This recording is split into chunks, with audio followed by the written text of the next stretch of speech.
আলতাফ মাথা নিচু করে লেজার বইয়ে লিখে যাচ্ছে। 1:10 বাজে, টিফিন টাইম। অফিসের মূল হলঘর প্রায় ফাঁকা, সবাই ভিড় করেছে ক্যান্টিনে। গনি সাহেব আলতাফের পাশের টেবিলে বসেন।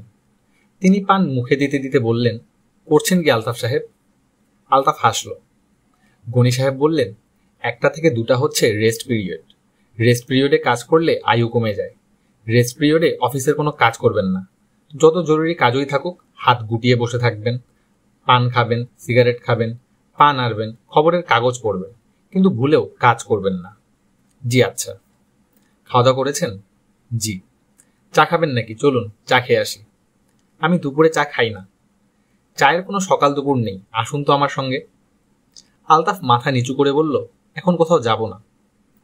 গনি সাহেব বিস্মিত হলেন। তার মুখের উপর কেউ কখনো না বলে না। এই অফিসে তিনি অতি জনপ্রিয় একজন মানুষ। পরপর কয়েক বছর ধরেই অফিসার্স ইউনিয়নের প্রেসিডেন্ট। তিনি যে নিজ থেকে চায়ের দাওয়াত দিলেন, এটা কম কথা না। কিন্তু মানুষটা বোধহয় এর গুরুত্ব ধরতে পারছে না। মনে হচ্ছে নির্বোধ ধরনের মানুষ।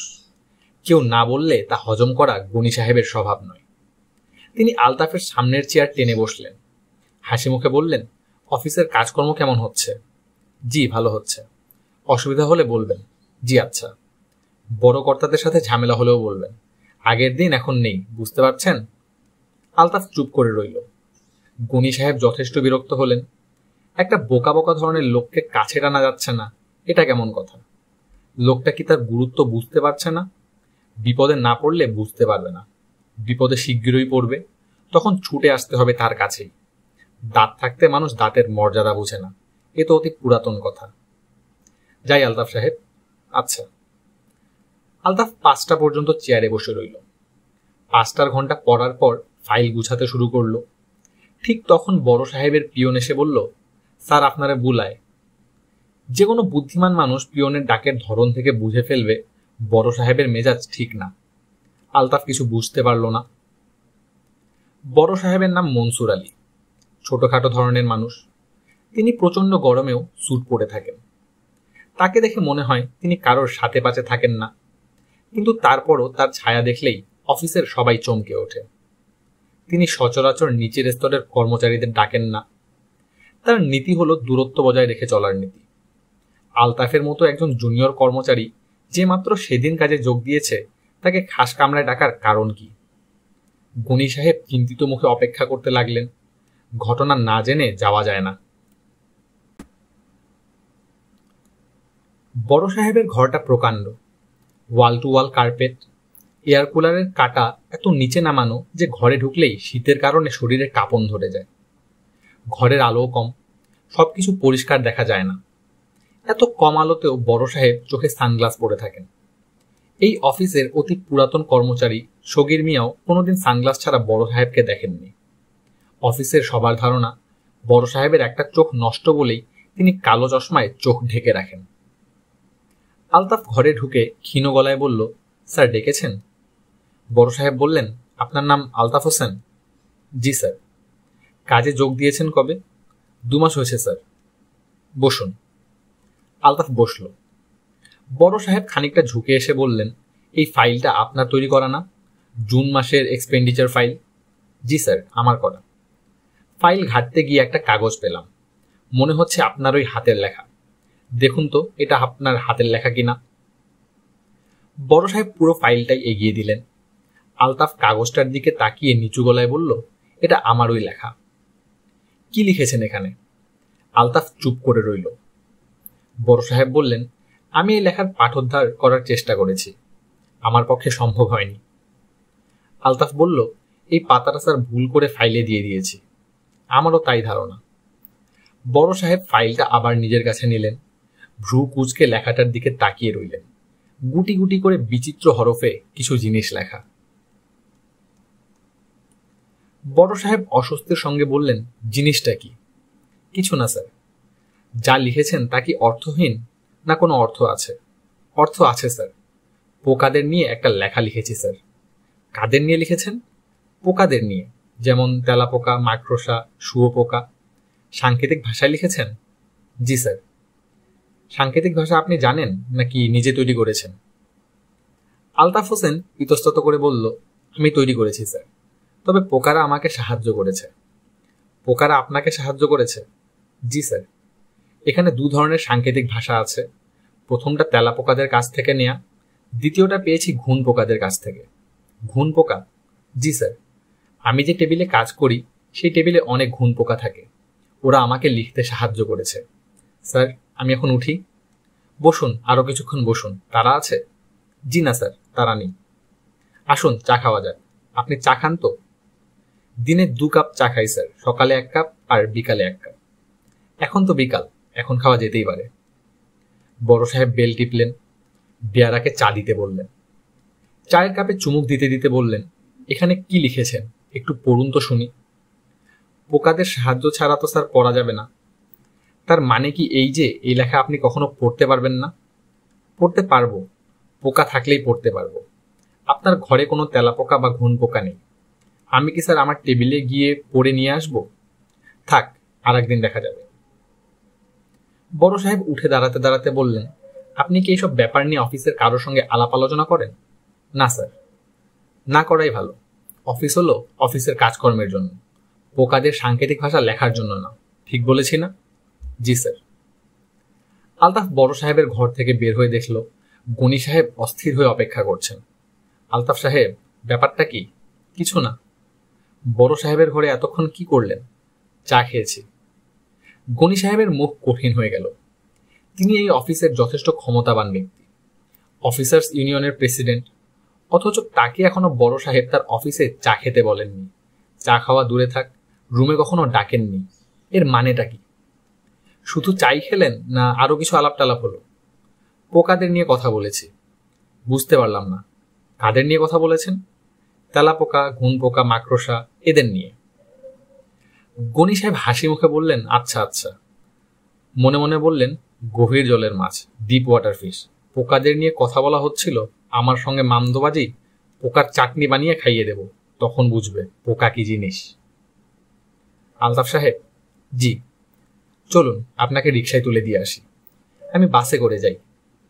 চলুন তাহলে বাস স্টপ পর্যন্ত যাই।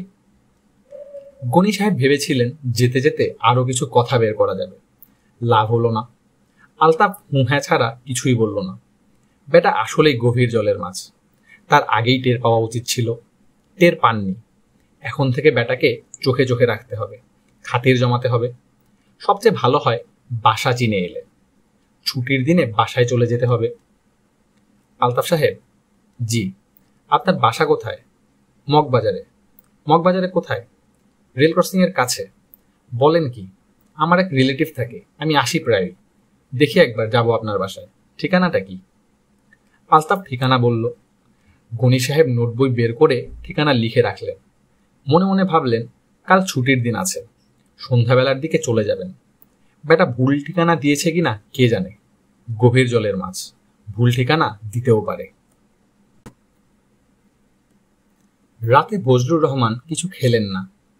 তার গায়ে জ্বর নেই, কিন্তু শরীর খারাপ লাগছে, মাথা ঘুরছে। প্রেশারটা একবার দেখানো উচিত। মনে হচ্ছে সমস্যাটা প্রেশার ঘটিত। গত রাতে ঘুম হয়নি। প্রেশার রোগীদের এক রাত ঘুম না হলে অনেক সমস্যা হয়। বজলুর রহমান রাত 9টা বাজার আগেই হিপনল নামের একটা ঘুমের ওষুধ এবং আধ কাপ দুধ খেয়ে বিছানায় চলে গেলেন। বাতি নিভিয়ে দিলেন। মনোয়ারাকে বলে দিলেন কেউ যেন হইচই না করে। হইচই করলে কারবালা হয়ে যাবে। বজলুর রহমানের আশঙ্কা ছিল আজও ঘুম আসতে চাইবে না। আয়োজন করে ঘুমোতে গেলে ঘুম আসে না, এটাই নিয়ম। ঘুমের ওষুধ আরো সমস্যা করে। তিনি যে কবার ঘুমের ওষুধ খেয়েছেন সে কবারই সারা রাত জেগে কাটিয়েছেন, এক ফোঁটা ঘুম হয়নি। আজ রাতে সেরকম হলো না। দেখতে দেখতে ঘুমে চোখ জড়িয়ে এলো। তৃপ্তির ঘুম। এমন আরাম করে তিনি বহুকাল ঘুমাননি। তার ঘুম ভাঙল গভীর রাতে। দুঃস্বপ্ন দেখে ঘুম ভাঙল। তিনি দেখলেন মেঝে ছেয়ে গেছে তেলাপোকায়। তারা এগুচ্ছে তার খাটের দিকে। 20-25টা না, হাজারে হাজারে পোকা। সবাই একসঙ্গে সুর নাড়ছে, পা ফেলছে তালে তালে, অনেকটা সৈন্যদের মার্চের ভঙ্গিতে। তিনি ঘুমের মধ্যেই বললেন, এই স্টপ স্টপ। পোকাদের বাহিনী থমকে গেল। তারপর আবার এগুতে শুরু করলো। তিনি ঘুম ভেঙে বিছানায় উঠে বসলেন। কাপা গলায় ডাকলেন, মনোয়ারা, মনোয়ারা। মনোয়ারা উঠে বসলেন। বাতি জ্বালো। মনোয়ারা বাতি জ্বাললেন। বজলুর রহমান ভীত গলায় বললেন, দেখো তো মেঝেতে কিছু আছে নাকি? কিছু নেই। না দেখে কথা বলবে না, কষ্ট করে বিছানা থেকে নামো, তারপর বলো। তোমার কোমরে তো বাত হয়নি যে বিছানা থেকে নামা যাবে না। মনোয়ারা বিছানা থেকে নামলেন। কিছু দেখছি না তো। খাটের নিচটা দেখো। খাটের নিচেও কিছু দেখা গেল না। বজলুর রহমান বললেন, ঠান্ডা পানি দাও, পানি খাবো। মনোয়ারা চিন্তিত মুখে পানি আনতে গেলেন। লোকটার হয়েছে কি? স্বপ্ন দেখেছে, এটা বোঝা যাচ্ছে। এই বয়সে স্বপ্ন দেখে কেউ এমন বিকট চিৎকার দেয়? বজলুর রহমান শান্ত মুখে পানি খেলেন। মনোয়ারা বললেন, খিদে হয়েছে, কিছু খাবে? না। কি স্বপ্ন দেখেছ? বজলুর রহমান কিছু বললেন না। স্ত্রীর সব প্রশ্নের জবাব তিনি দেন না, খামাখা সময় নষ্ট। মনোয়ারা জবাবের জন্য খানিকক্ষণ অপেক্ষা করে বাথরুমে গেলেন অজু করতে। রাত শেষ হয়ে আসছে, ফজরের নামাজের অজু করে রাখা যায়। মনোয়ারা বাথরুমের বাতি জ্বালিয়ে বিকট চিৎকার করলেন। বজলুর রহমান বললেন, কি হয়েছে? কিছু না। কিছু না তাহলে চিৎকার করছো কেন? পোকা। কি বললে? হাজারো তেলা পোকা। ওয়াক্থু, কি ঘেন্না। মনোয়ারা ধরাম করে বাথরুমের দরজা বন্ধ করে দিলেন। তার গা গুলাচ্ছে। তিনি তার 52 বছর জীবনে একসঙ্গে এত তেলাপোকা দেখেননি। বজলুর রহমান বললেন, গাধাটাকে ডাকো। কাকে ডাকবো? আলতাফকে ডাকো। ওকে ডাকবে কই না? যা করতে বলছি করো। মনোয়ারা আলতাফকে ডাকতে গেলেন। আলতাফ মরার মতো ঘুমায়। ঘুম ভাঙানো দুঃসাধ্য ব্যাপার। সঙ্গদোষে মানুষ নষ্ট। দুলারির ঘুমও এখন ভাঙে না। মনোয়ারা প্রাণপণে দরজা ধাক্কাচ্ছেন, কারো কোনো সাড়া নেই। অনেকক্ষণ পর দুলারি জড়ানো গলায় বলল, কে? আমি। কি হয়েছে মা? আলতাফকে তোর বাবা ডাকছে। কেন? বাথরুম ভর্তি তেলাপোকা। তেলাপোকা তো বাথরুমেই থাকবে, এই জন্য শুধু শুধু বেচারার ঘুম ভাঙাবো? সারাদিন অফিস করে আসে। ডেকে তোল না মা, তোর বাবা রাগ করবে। করুক রাগ, আমি ডাকতে পারবো না। আর ডাকলেও লাভ হবে না, ওর ঘুম ভাঙবে না। মনোয়ারা ফিরে এসে দেখেন বজলুর রহমান বাথরুমে কিলজেম স্প্রে করছেন। তার চোখে মুখে হিংস্র আনন্দ। তিনি হৃষ্ট গলায় বললেন, মেরে সাফ করে দিয়েছি, গুষ্টি নাশ করে দিয়েছি, সান অফ আ বিচ। ঘুঘু দেখেছ, হাত দেখনি। মনোয়ারা বাথরুমে উকি দিয়ে চমকে উঠলেন। সত্যি সত্যি সব পোকা মরে পড়ে আছে। বাথরুমের মেঝেটাকে মনে হচ্ছে মেরুন কার্পেটে ঢাকা। বজলুর রহমান বললেন, দিয়াশলাই নিয়ে আসো, আগুন জ্বালিয়ে দেব, বোন ফায়ার হবে। মরেই তো গেছে, আগুন জ্বালানোর দরকার কি? দরকার আছে, তুমি বুঝবে না। তোমাকে যা করতে বলছি করো। কেরোসিন আর আগুন নিয়ে আসো। কেরোসিন ঢেলে আগুন জ্বেলে দেব। শেষে ঘরে আগুন টাগুন লেগে একটা কাণ্ড হবে। তোমাকে যা করতে বলেছি করো। ফালতু তর্ক যথেষ্ট করেছ, enough is enough. Monowara kerosene আর দিয়াশলাই আনতে গেলেন। আগুন লাগানোর উত্তেজনায় বজলুর রহমান আলতাফের কথা ভুলে গেছেন। এটা একটা বড় ব্যাপার, নয়তো আরো যন্ত্রণা হতো। ঘরে এখন কেরোসিন আছে কিনা কে জানে। বোতলের ভেতর খানিকটা থাকার কথা, না থাকলে ভয়াবহ কাণ্ড হবে। কেরোসিন ছিল। মনোয়ারা কেরোসিনের বোতল এবং দিয়াশলাই নিয়ে বাথরুমে ঢুকে দেখেন সব তেলাপোকা একত্র করে বেসিনে রাখা হয়েছে। বেসিন প্রায় আধা আধি ভরা। বজলুর রহমান আনন্দিত গলায় বললেন, কটা পোকা আছে বলো তো? মনোয়ারা বললেন, 6000। তোমার আন্দাজ বলে কিছু নেই, এখানে পোকা আছে মোট 213টা। তুমি বসে বসে গুনেছ? না গুনলে জানবো কি করে? বজলুর রহমান কেরোসিন ঢেলে আগুন ধরিয়ে দিলেন। পটপট শব্দ হতে থাকলো। উৎকট গন্ধে ঘর ভরে গেল। মনোয়ারা বললেন, শব্দ হচ্ছে কিসের? পেট ফেটে যাচ্ছে, তার শব্দ। পেট ফেটে সাদা সাদা কি যেন বের হচ্ছে। মনোয়ারা বললেন, ওয়াকথু। তার নাড়ি ভুড়ি উল্টে বমি আসছে, ঘরময় উৎকট গন্ধ। মনোয়ারা অনেক কষ্টে বমি আটকে রাখছেন। বমি করলে বজলুর রহমান রেগে যেতে পারেন। ফরিদা? আগুন হলো পোকার একমাত্র ওষুধ, অনলি মেডিসিন। বজলুর রহমান হাসি মুখে বললেন, সব পোকা মেরে ফেলা ঠিক হয়নি, 2-1টা রেখে দেওয়া উচিত ছিল। মিস্টেক হয়ে গেছে, বিগ মিস্টেক। 2-1টা রেখে দিলে কি হতো? ওরা গিয়ে অন্যদের খবর দিত, অন্যদের আক্কেল গুরুম হয়ে যেত। বজলুর রহমান বেসিনে আরো কেরোসিন ঢেলে দিলেন। গন্ধ আরো বিকট হলো। ফরিদা বললেন, ওয়াকথু। বজলুর রহমান বিরক্ত গলায় বললেন, কথায় কথায় ওয়াকথু বলবে না, ওয়াকথুর কি আছে? গন্ধে টিকতে পারছি না।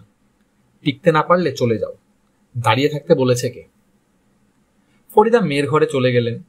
মেয়েকে সব জানানো দরকার। তার কিছুই ভালো লাগছে না। মানুষটা এরকম করছে কেন?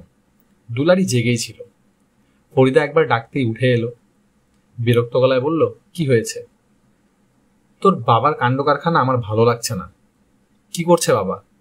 পোকা পুড়াচ্ছে। সেটা আবার কি? তুই নিজের চোখে না দেখলে বুঝবি না।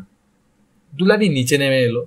বজলুর রহমান মেয়েকে দেখে হাসি মুখে বললেন, একটা কলম আর ফুলস্কেপ কাগজ আনতো। কেন? পোকা মারার পাকা হিসাব থাকা দরকার। মোট 214টা খতম।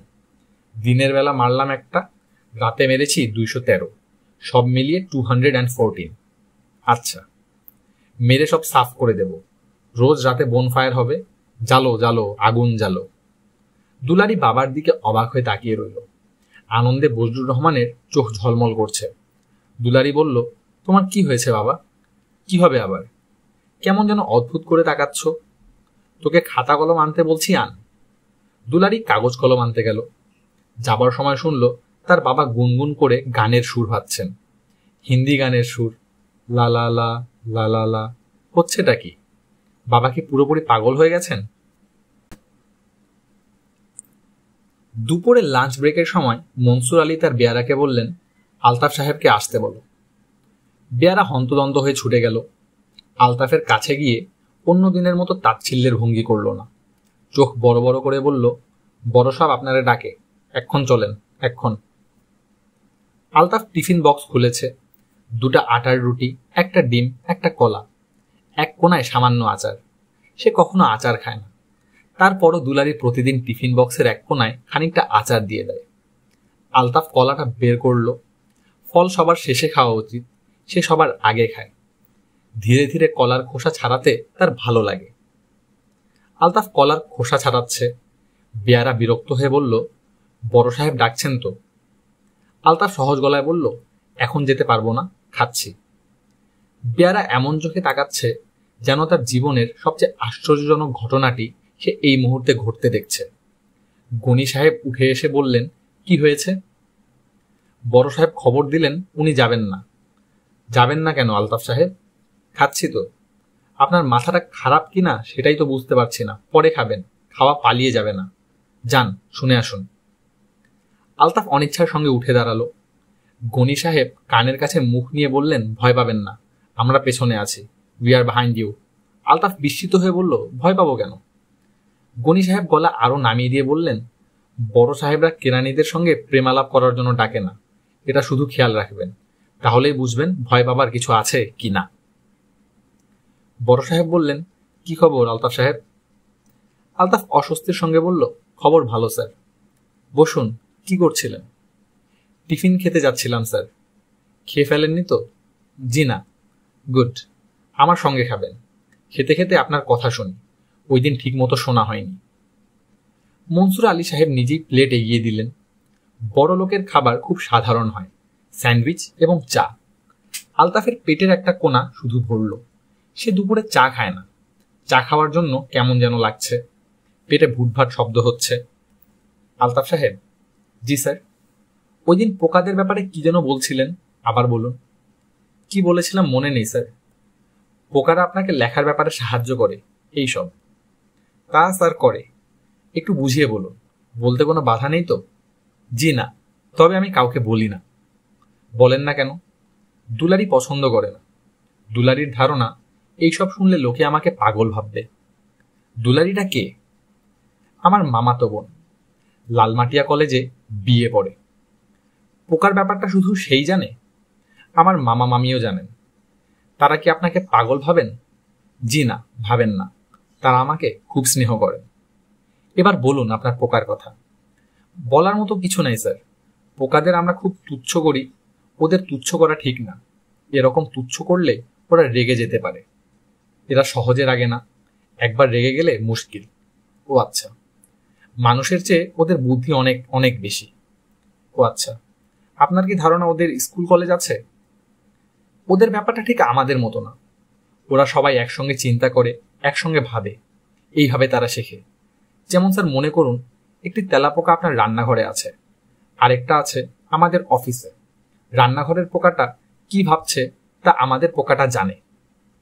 আপনি এসব থিওরি ভেবে ভেবে বের করেছেন? ওরা আমাকে বলেছে। ও আচ্ছা, কিভাবে বলল? ডেকে বলল? মাঝে মাঝে ওরা আমাকে স্বপ্ন দেখায়। সবই তাহলে স্বপ্নে পাওয়া? স্বপ্ন ছাড়া ওরা আমাকে বলে। মনসুর আলী সরু চোখে তাকিয়ে রইলেন। আলোচনা তিনি চালিয়ে যাবেন কিনা বুঝতে পারছেন না। কোনো প্রয়োজন অবশ্য নেই, তবে কথা শুনতে মজা লাগছে। পৃথিবীতে বিচিত্র ধরনের মানুষ আছে। সেই বিচিত্র মানুষদের একজন এই মুহূর্তে তার সামনে বসে আছে, যাকে পোকারা অনেক কিছু বলে। আপনি কি সিগারেট খান আলতাফ সাহেব? জি না স্যার। সিগারেট খাওয়ার ব্যাপারে কি পোকাদের কোনো বিধিনিষেধ আছে? জি না স্যার। কথাটা বলেই মনসুর আলীর একটু খারাপ লাগলো, কারণ তিনি এই মানুষটাকে নিয়ে মজা করছেন।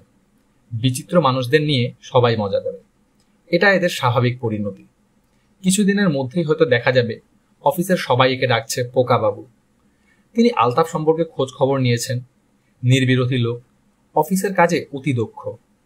কাজকর্ম ফেলে রেখেই এই লোকটি যদি পোকা পোকা করত তাহলে ভিন্ন কথা ছিল। তা তো করছে না। পোকা হলো লোকটার পাস টাইম।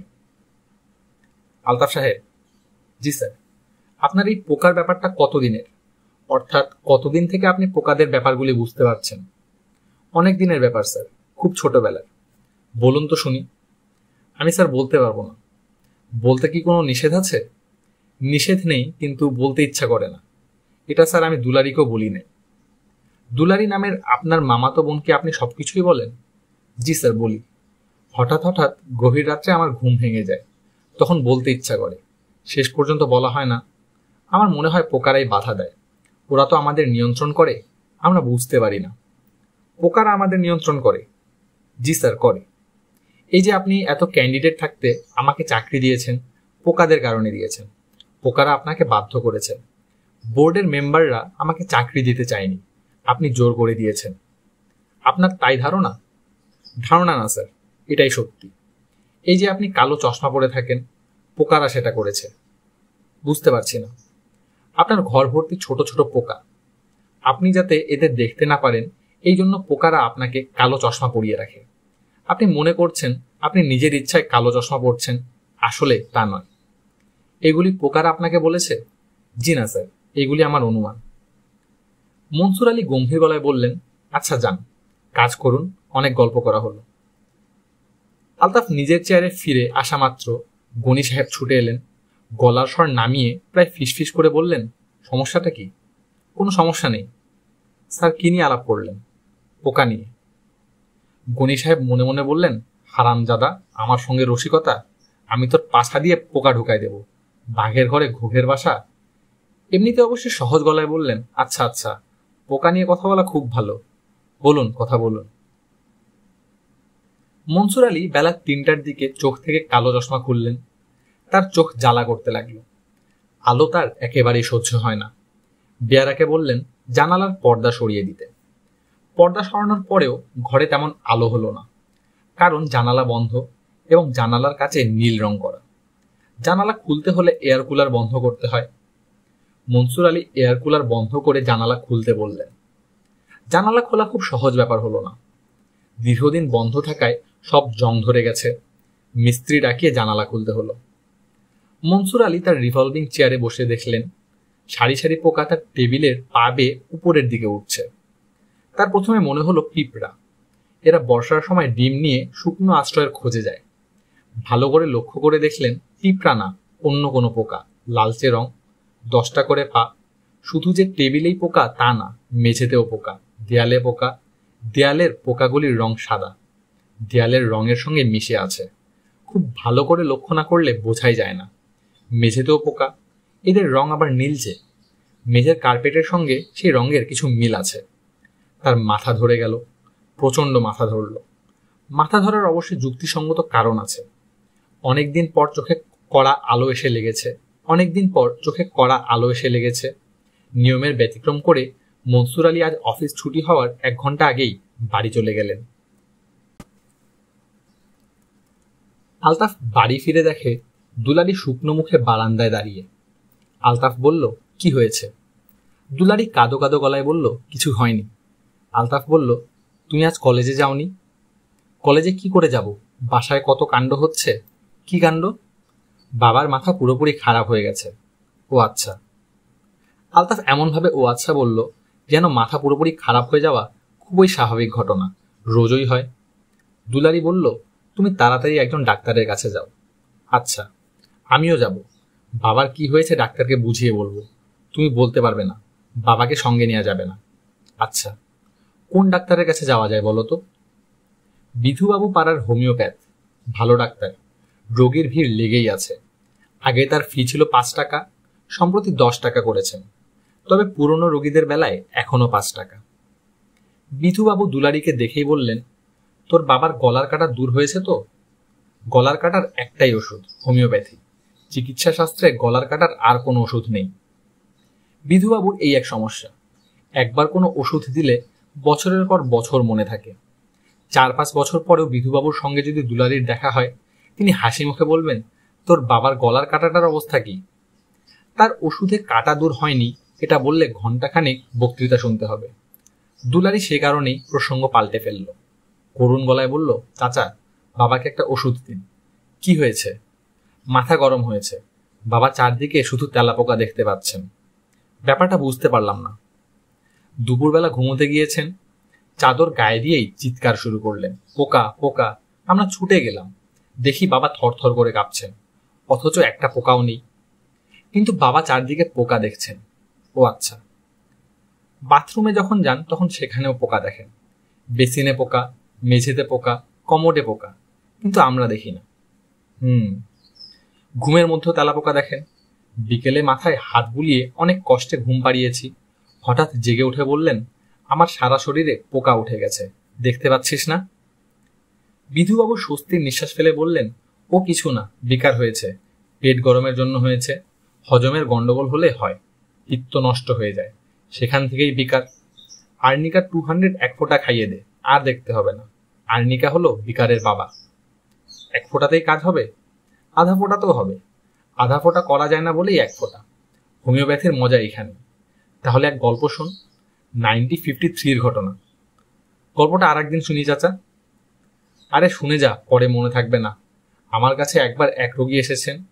আমি অনেক বিচার বিবেচনা করে তাকে দিলাম কেলিফস 400। আমি তাকে বললাম, ওষুধ নিয়ে যান, খেতে হবে না, দৈনিক একবার করে শুকবেন, এতেই রোগ আরোগ্য হবে। হয়েছিল? হবে না মানে কি বলিস তুই? এটা কি এলোপ্যাথি পেয়েছিস যে ইঞ্জেকশন দিয়ে দিয়ে শরীর মোরব্বা বানিয়ে ফেলবো, তারপরও রোগ যাবে না? তোর বাবাকে যে ওষুধ দিলাম, নিয়ে যা, 2টা ডোজ পড়ুক, তারপর দেখবি হানিম্যানের মাহাত্ম্য। বিধুবাবুর ওষুধ বজরুর রহমান খেতে রাজি হলেন না। রাগী গলায় বললেন, আমার কি হয়েছে? ওষুধ দিচ্ছিস কেন? দুলারি ক্ষীণ গলায় বলল, তুমি চারদিকে পোকা দেখছো, এই জন্য ওষুধ। আমাকে ওষুধ দিচ্ছিস কোন বিবেচনায়? পোকাদের ওষুধ দে, যেন ওরা আমার সামনে না আসে। বাবা, তুমি চোখে ভুল দেখছো। আমি চোখে ভুল দেখছি আর তোরা সব শুদ্ধ দেখছিস? ফাজলামের একটা সীমা থাকা দরকার। যা আমার সামনে থেকে। দুলারি পালিয়ে গেল। বজরুর রহমান সন্ধ্যাবেলা পোকা মারার আরো সব ওষুধ কিনে আনলেন। বিষাক্ত সব ওষুধ, খালি হাতে স্প্রে করা যায় না, গ্লাভস পরে নিতে হয়। তিনি গ্লাভসও কিনে আনলেন। রাতে খেতে বসে ভাতের নলা মুখের কাছে নিয়ে নামিয়ে রাখলেন।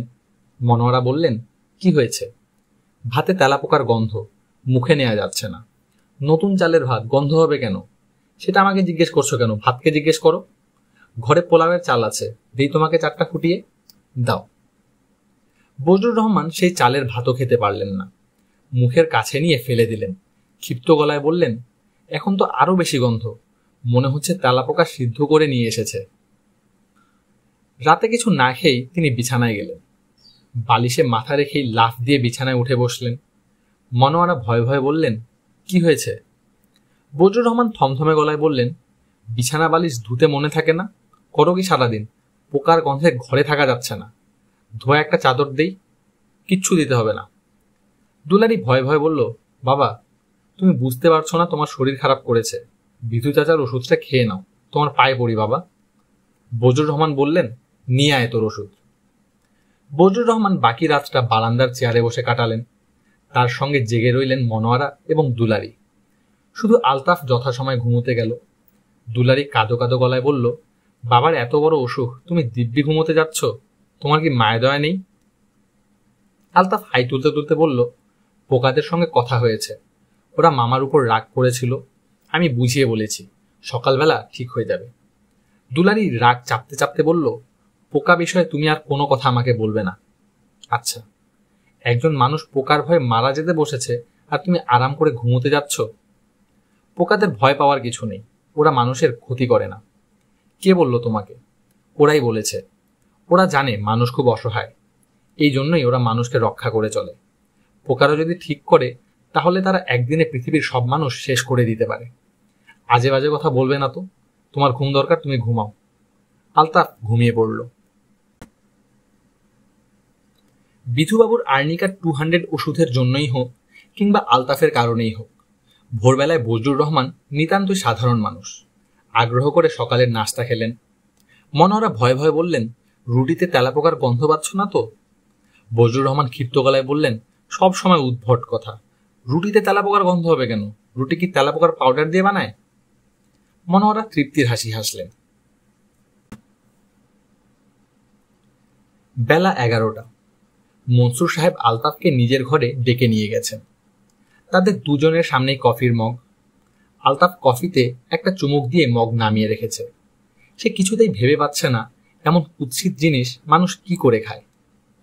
মনসুর সাহেবের ঘর অন্ধকার, চোখে কালো চশমা। গতকাল কিছু সময় চশমা ছাড়া ছিলেন, এতেই মাথা যন্ত্রণা শুরু হয়েছে। এখনো তার রেশ আছে। অফিসের কাজে মন বসছে না বলেই আলতাফকে ডেকে এনেছেন। লোকটিকে তার যথেষ্ট ইন্টারেস্টিং মনে হচ্ছে, কথা বলে আরাম পাওয়া যায়। লোকটি এতে প্রশ্রয় পেয়ে যাচ্ছে কিনা কে জানে। এদের প্রশ্রয় দেয়া ঠিক না, প্রশ্রয় পেলেই মানুষ ঘাড়ে উঠে যেতে চেষ্টা করে।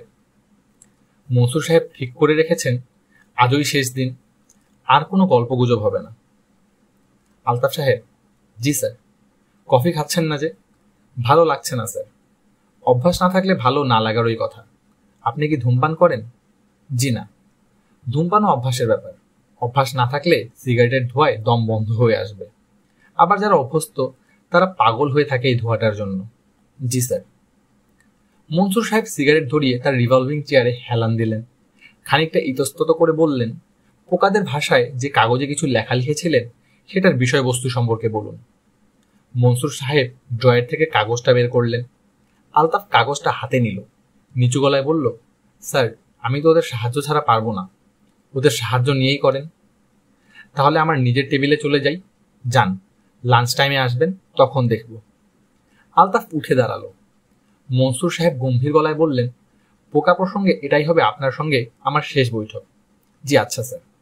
আপনার টেবিলে একটা ফাইল পাঠিয়েছি সকালবেলায়, পেয়েছেন? পেয়েছি স্যার। ফাইলটা খুব জরুরি। আপনি কাজকর্ম সাবধানে করেন বলে আপনাকে পাঠানো হলো। ফাইলে নোট দেয়া আছে, সেই নোট দেখে কাজ শেষ করবেন। আজ বাসায় যাওয়ার সময় ফাইলটা নিয়ে যাব। জি আচ্ছা। মনসুর সাহেব বিরক্ত বোধ করছেন। বিরক্তিটা নিজের উপর। সামান্য বিষয় নিয়ে মাথা ঘামাচ্ছেন। সামান্য বিষয় নিয়ে মাথা ঘামানো তার চারিত্রিক বৈশিষ্ট্য নয়। তিনি চোখ থেকে কালো চশমা খুললেন। চোখ জ্বালা করতে লাগলো। টেবিলের পায়ে সারি সারি পোকা দেখা যাচ্ছে, অথচ কাল বেয়ারাকে বলে দিয়েছেন সারা ঘরে যেন খুব ভালো করে অ্যারোসল স্প্রে করে দেয়। অ্যারোসল কিনে আনার টাকাও দিয়েছেন। আসলে এই ঘরটাই স্যাঁতস্যাঁতে। ট্রপিক্যাল দেশের একটা ভেজা ঘরে পোকা থাকবেই। ঘরের কার্পেট রোদে দেয়া দরকার, আজ দেয়া যেত। আকাশ মেঘলা হয়ে আছে, বৃষ্টি নামতে পারে। তাকে অপেক্ষা করতে হবে রোদের জন্য, কড়া রোদের জন্য। কড়া রোদ উঠলেই এই ঘরের যাবতীয় আসবাব তিনি ছাদে নিয়ে যাবেন। শুধু অফিসের আসবাব না, নিজের বাড়ির আসবাব। বাড়িতেও একই অবস্থা। গতকালই প্রথম লক্ষ্য করলেন। তিনি আলো সহ্য করতে পারেন না, কাজেই বাড়িও অন্ধকার করে রাখেন। চোখের সমস্যাটা দীর্ঘদিন ধরে বিব্রত করছে। দেশের এবং বিদেশের অনেক ডাক্তারই দেখিয়েছেন। সর্বশেষ যিনি দেখেছেন তার নাম প্রফেসর জেনিংস, আমেরিকান ডাক্তার। তিনি এক পর্যায়ে বললেন, তোমার চোখে কোনো ত্রুটি নেই, সমস্যাটা মানসিক। তুমি একজন মানসিক রোগের ডাক্তারের সঙ্গে কথা বলো। মনসুর সাহেব ডাক্তারের কথায় রেগে গিয়েছিলেন। আমেরিকান ডাক্তারদের এই সমস্যা, যখন কিছু ধরতে পারে না তখন বলে বসে সমস্যাটা মানসিক। সেই মানসিক রোগের ডাক্তার তিনি দেখিয়েছিলেন। তিনিও কিছু ধরতে পারেননি। ধরতে পারার কথা নয়। তার জীবনে বড় কোনো দুর্ঘটনা কিংবা বড় কোনো আঘাতের ঘটনা ঘটেনি। প্রথম যৌবনে স্ত্রীর মৃত্যু হয়েছে, সে তো অনেকেরই হয়। তিনি আর বিয়ে করেননি। চোখের সমস্যা তখনই দেখা দিতে শুরু করে। মনসুর সাহেবের চোখ জ্বালা করছে। অনেকক্ষণ হলো তার চোখে চশমা নেই। চোখ জ্বালা করারই কথা। তিনি চশমা চোখে দিয়ে ডাকলেন, মকবুল। তার ব্যক্তিগত বেয়ারা মকবুল ছুটে এলো। কাল ঘরে অ্যারোসল দিয়েছিলে? একটা পুরা বোতল দিছি স্যার। কাছে আসো তো। মকবুল ভয়ে ভয়ে কাছে এগিয়ে এলো। মনসুর সাহেব সহজ গলায় বললেন, টেবিলের গায়ে এই যে পোকা, এদের দেখতে পাচ্ছ? পাচ্ছি স্যার। কি পোকা এগুলি জানো? জানি না স্যার। একটা পরিষ্কার বোতল জোগাড় করো, বোতলে কয়েকটা পোকা ভরো। জি আচ্ছা স্যার। মকবুল বোতল আনতে ছুটে গেল। মনসুর সাহেব টেলিফোন হাতে তুলে নিলেন। ঢাকা বিশ্ববিদ্যালয়ের প্রাণীবিদ্যা বিভাগে টেলিফোন করবেন। ডক্টর ওসমান সেখানে আছেন। বিলেতে তার সঙ্গে পরিচয় হয়েছিল, ভালো পরিচয়। বিদেশের অন্তরঙ্গতা দেশে এলে থাকে না, তাদের রয়ে গেছে। মাঝে মাঝে তাদের কথা হয়। মনসুর সাহেব ঠিক করলেন ওসমানকে জিজ্ঞেস করবেন এই পোকাগুলির নাম কি, এতে লাভ কি হবে। আপাতত তিনি কোনো লাভ দেখতে পাচ্ছেন না, জানার জন্যই জানা। মকবুল খালি বোতল নিয়ে এসেছে, বোতলে পোকা ভরার চেষ্টা করছে। ফাঁকে ফাঁকে বড় সাহেবের দিকে তাকাচ্ছে। মনসুর সাহেব খুব বিরক্তি বোধ করছেন।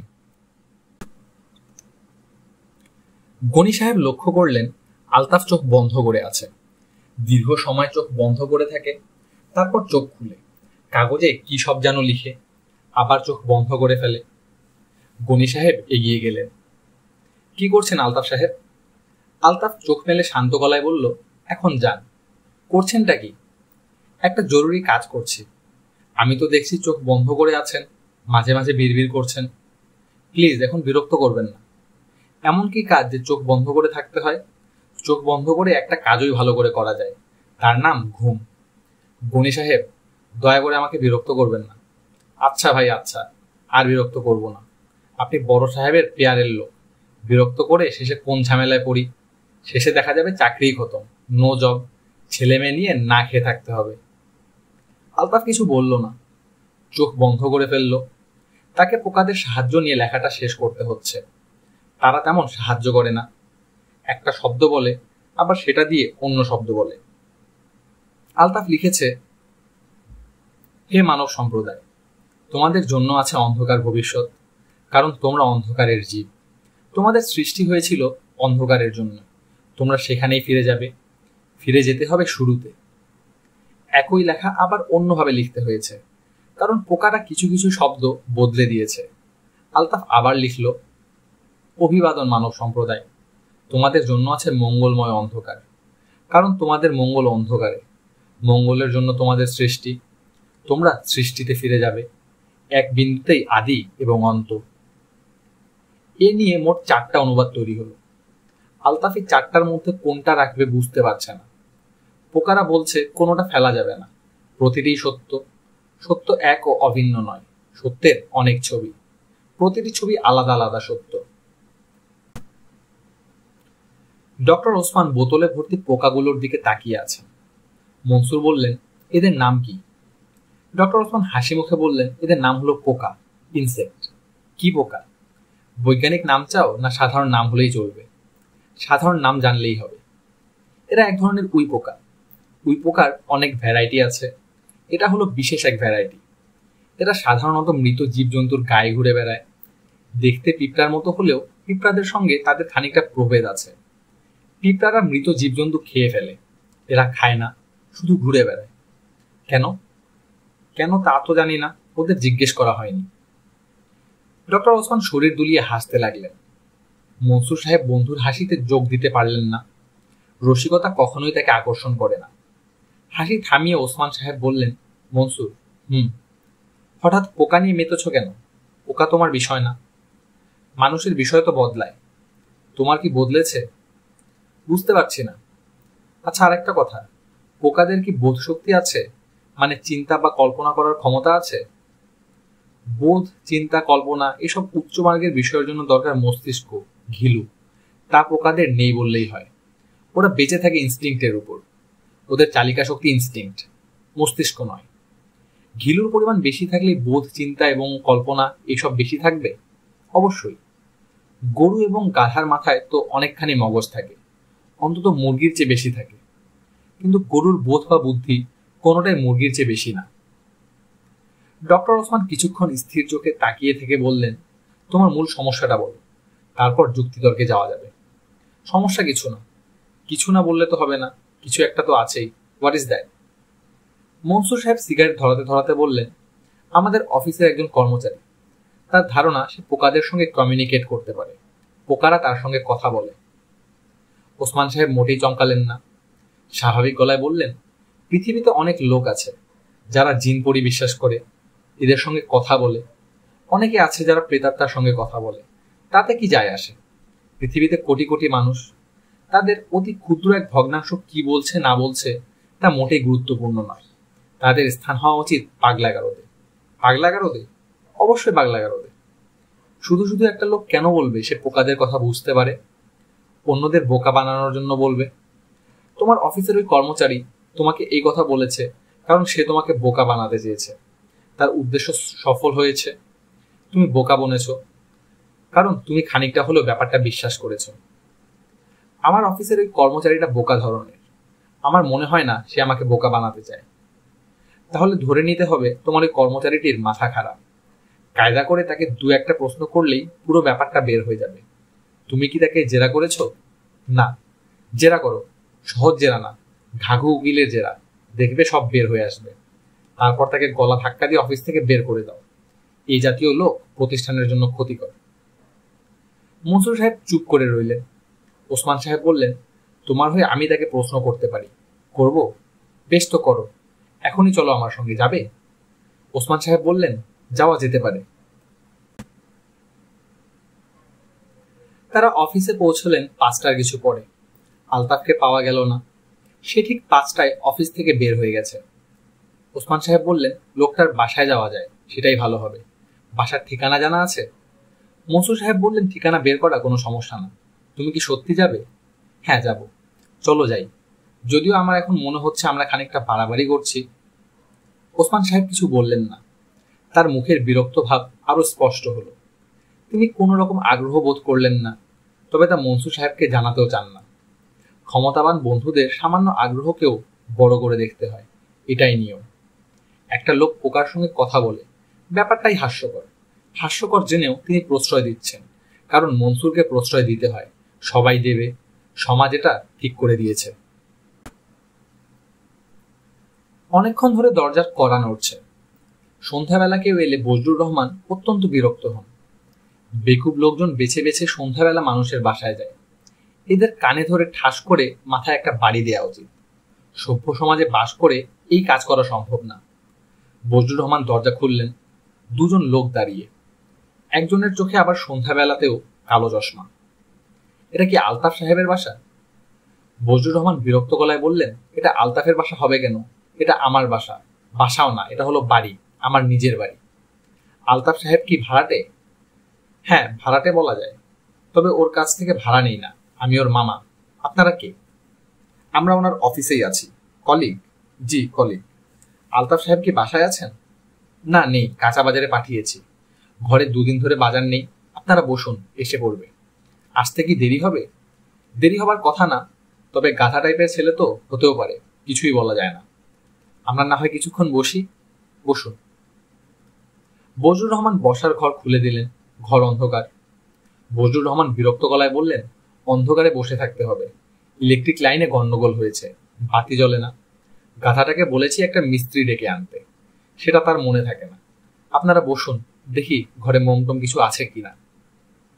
মনসুর সাহেব বললেন, আপনাকে ব্যস্ত হতে হবে না। ব্যস্ত হচ্ছি না।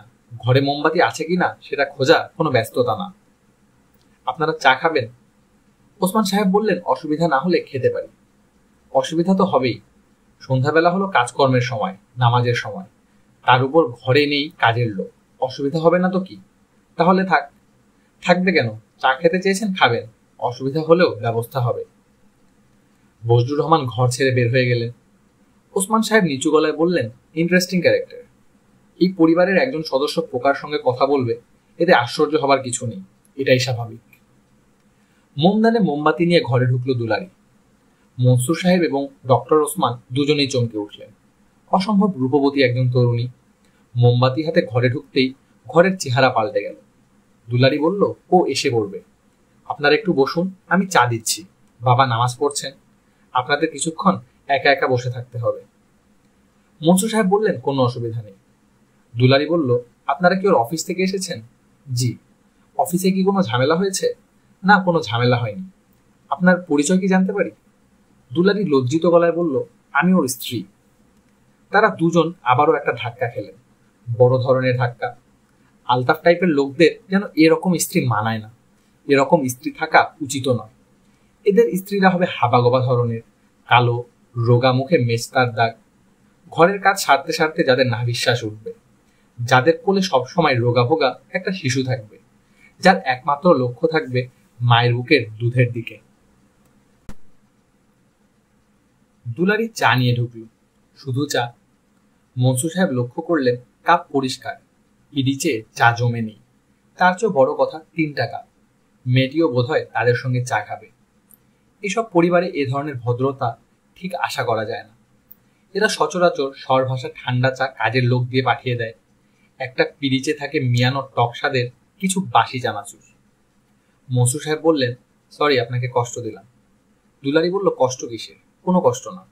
বলেই খানিকটা অস্বস্তির সঙ্গে বলল, ওর অফিসে কোনো ঝামেলা হয়নি তো? মনসুর সাহেব বললেন, না, কোনো ঝামেলা হয়নি, আপনি কোনো দুশ্চিন্তা করবেন না। দুলারি বলল, ওকে নিয়ে আমি খুব দুশ্চিন্তার মধ্যে থাকি। ওসমান সাহেব কৌতূহলী গলায় বললেন, দুশ্চিন্তা কেন? এমনি দুশ্চিন্তা। ওসমান সাহেব খানিকটা ঝুঁকে এসে বললেন, ওনার পোকার ব্যাপারটা কি আপনি জানেন? দুলারি হকচকিয়ে গেল, নিজেকে সে চট করে সামলে নিয়ে বলল, ওই সব কিছু না। আপনার সঙ্গে এ নিয়ে আলোচনা হয় না? মাঝে মধ্যে বলে। কি বলে? দুলারি শঙ্কিত গলায় বলল, পোকা নিয়ে কি অফিসে কোনো ঝামেলা হয়েছে? মনসুর সাহেব বললেন, না, কোনো সমস্যা হয়নি। উনি বলছিলেন পোকাদের সঙ্গে তার যোগাযোগ আছে। শুনে আমি কৌতূহল বোধ করেছি। এরকম তো সাধারণত শোনা যায় না। ব্যাপারটা কি সত্যি? জানি না। আপনার সঙ্গে এ নিয়ে কোনো আলাপ হয় না? ও কথা টথা বিশেষ বলে না। আপনাদের বিয়ে হয়েছে কতদিন হলো? অল্প দিন। আচ্ছা, আলতাফ সাহেবের এক মামাতো বোন আছে দুলারি, সে কি এ বাড়িতে আছে?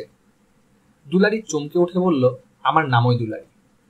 মনসুর সাহেব অস্বস্তির সঙ্গে বললেন, আচ্ছা আচ্ছা। আলতাফ সাহেব তার মামাতো বোনের কথা আমাকে বলেছিলেন, কিন্তু তাকে বিয়ে করেছেন তা বলেননি। ও নিজ থেকে কিছু বলবে না, জিজ্ঞেস করলে উত্তর দেবে, জিজ্ঞেস না করলে চুপ করে থাকবে। আপনি পোকাদের ব্যাপারে তাকে কিছু জিজ্ঞেস করেননি? করেছি। উনি কি বলেন?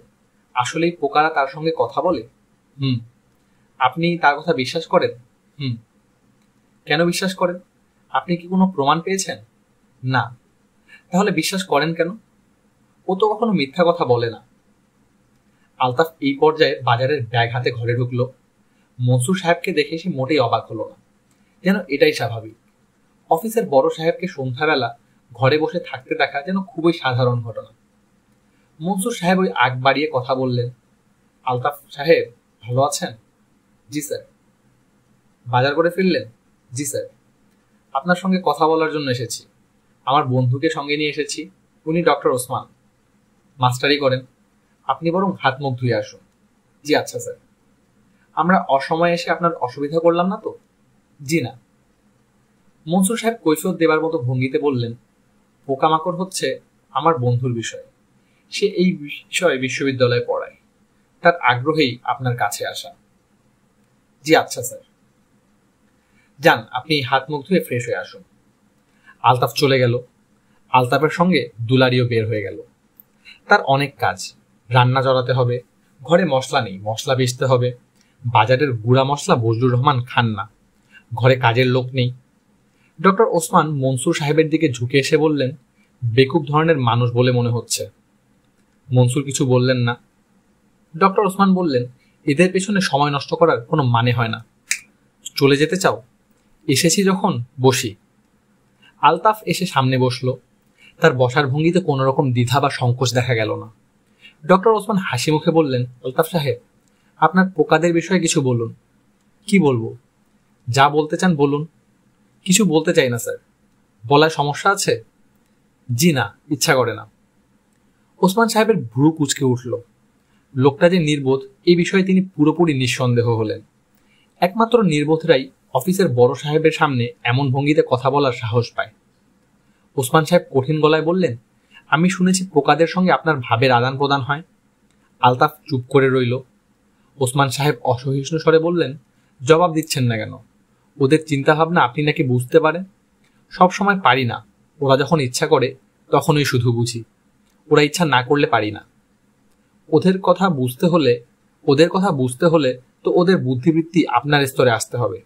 ওদের অনেক বুদ্ধি স্যার। তাই নাকি? জি। ওদের বুদ্ধির একটা প্রমাণ দিতে পারেন? আলতাফ কিছুক্ষণ চুপ করে থেকে বলল, আমার বাসায় যে তেলাপোকা আছে সে যে কোনো সময় আমেরিকার একটা তেলাপোকার সঙ্গে যোগাযোগ করতে পারে, মানুষ তা পারে না। ডক্টর ওসমান হেসে ফেলতে যাচ্ছিলেন, অনেক কষ্টে হাসি থামিয়ে বললেন, তাহলে তো ইচ্ছে করলে আপনি যে কোনো মুহূর্তে একটা খবর তেলাপোকার মাধ্যমে আমেরিকায় পাঠিয়ে দিতে পারেন। আপনি একটা কাজ করুন তো। কি কাজ?